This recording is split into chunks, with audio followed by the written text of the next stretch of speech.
everybody. Today we're going to be talking about the domestic developments that occurred during the Bush and Obama administrations, at least some of them. So we'll start off with this law called No Child Left Behind, which was designed to improve our educational standards and impose a federal standard. And it was heavily criticized as relying too much on standardized tests. We see students taking a test at the end of almost every grade in elementary school. And if they didn't pass, then they wouldn't be able to move on. And it was heavily criticized. Um, and another major development was Hurricane Katrina and Bush's response to that. People kind of knew that this hurricane was coming. It wasn't the South wasn't really prepared for it. When people evacuated, they went to the Superdome as a shelter, and they really did not. They were not prepared at all for that. So there was little food, water, medical care, and we saw people crowding around, and you hear stories about the bathrooms overflowing, and it was just a disaster. And Bush seemed to be really out of touch because he didn't come to visit the area, and he just kind of flew over the area from his privileged plane. And the thing is that if he were to have come to the area, maybe he would have been criticized for interrupting the service, which is why he didn't go. But he was criticized for not landing and coming to visit. And this was really like a botched recovery situation, and the Federal Emergency Management Agency, or FEMA, was headed by somebody appointed by Bush. His name was Michael Brown, and Michael Brown didn't have any experience in handling emergencies. He was head of a horse racing association before he did this. And he really did a terrible job, and he was known that he was doing a terrible job. But Bush wanted to support him, and so there's a famous line that you should be familiar with when Bush said, "You're doing a heck of a job, Brownie." His name was Brown. So that was kind of, people say that as an expression mocking Bush's, appointee. And so you should be familiar with that. Okay, so these developments certainly led to low approval ratings for him for the reasons that we just spoke about. And then there was an economic crash, the 2007-2008 recession, which was caused by deregulation that took place over the past 20 years of Republican and Democratic deregulation of banking. So if we look back and we sort of see like the lack of enforcement of antitrust laws, the allowing banks to lend out money without keeping a certain amount in reserve, taking away the distinction between savings and investment banks that were in place during the New Deal. We see people making really foolish mistakes, banks lending money to people who shouldn't have been given money, and the real estate market it got super inflated, and it was destined to crash, which is what happened. And so then the government decided that they needed to give money to certain banks because they were too big to fail. And if they would fail, then the whole economy would be destroyed. And so that was kind of seen as some favoritism because the government was helping out banks but not helping out the average citizen. So there's a criticism here that people say that the government bailed out Wall Street and didn't help Main Street. And so that's another expression you should be familiar with. Obama helped to save the auto industry, and that money was paid back, so that's perceived a little bit differently as helping out the banks.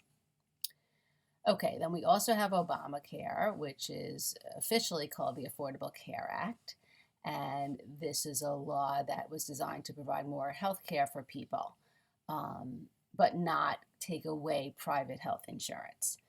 So the law expanded coverage, and it allowed people to stay on their plan until they're 26, which is really helpful, and I'm sure you'll find that to be beneficial in your personal life. Um, because what happens is that people get jobs and they get health care associated with their job as like part of a payment plan. But not all jobs offer health insurance, and then you have to pay for it privately, and it's very, very expensive. So if you can stay on your health care plan when you graduate from college for a few years until you make some more money or get a job that offers benefits, that will be helpful to you. And health insurance companies were famous, or notorious, I should say, for kicking people off their plan if they get sick. Like you could pay and pay and pay and pay and pay, and then the second you get cancer, they say, oh, you didn't dot an I or slash a T on your application, so they bounce you off.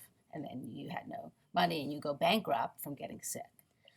And then the law also required people to have insurance or pay a fine. And so this is the three-pronged approach of Obamacare, that you have to have insurance. If you don't pay, you can get a fine, and the government is going to help people get insurance if they can't afford it. Okay, so people criticize that.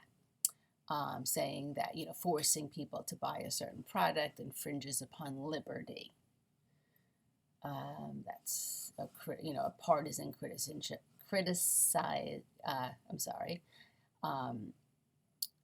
a partisan statement against Obamacare. Then we see some other partisan developments between Congress and the presidency. That Mitch McConnell from Kentucky was head of the Senate based upon seniority and his popularity among Republicans. So he actually said out loud that their top political priority would be to deny President Obama a second term. So he's not saying that we're going to work for the good of the country. He's saying we're going to deny our Democratic opponent a second term, and that's going to be their priority. So right there you see that his loyalty is to his party rather than the country, which is the definition of partisanship.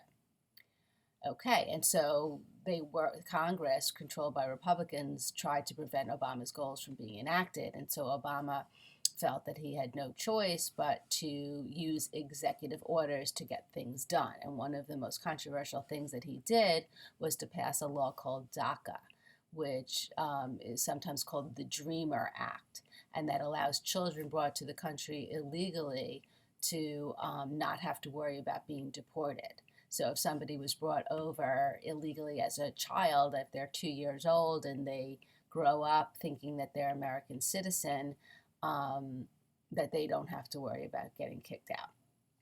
And Republicans criticized Obama, claiming he was abusing his powers. And then one of the most extreme partisan move, we see the death of Supreme Court Justice Antonin Scalia, allowing Obama to create a replacement during his 8th year in office. And he nominated Merrick Garland, which was a middle of the road choice. So he did this to try to appease the center. It wasn't a left wing, this guy is not a left wing liberal. But the Senate refused to even have a hearing for him, claiming that the people should decide the fate of the Supreme Court in the upcoming presidential election.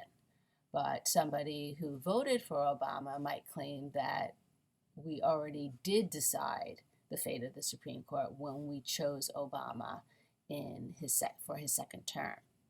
So this is something that's an unprecedented move. Okay, so how do these developments represent an expansion of the partisan divide? The Republicans opposed President Obama and pledged to make him a one-term president. They control Congress and refused to move forward on any of his plans. When there was an opening on the Supreme Court, the Senate refused to hold this hearing for Obama's pick, Merrick Garland, in this unprecedented action. In addition, many people who were nominated by President Obama to serve on lower federal courts were denied hearings in the Senate. So people would get picked by Obama and be very excited, and then they would wait and wait and wait and wait and wait. Their whole lives would be disrupted for like 2 years waiting for their Senate hearing, which never came. So there were vacant spots all over the federal judiciary, which never got filled because the Senate refused to hold these hearings. And then when President Trump was elected, McConnell and the Senate approved hundreds of federal judges who were aligned with their conservative ideology, shaping the future of the court system. So if you are someone who is more, of a liberal, this type of behavior by the Senate and McConnell specifically would be considered outrageous, an outrageous hijacking of the federal judiciary. And then I had asked you to identify some instances of modern day partisanship. And so I looked through some of the ideas from your students who handed their work in early, and I am giving credit to Erica for this one.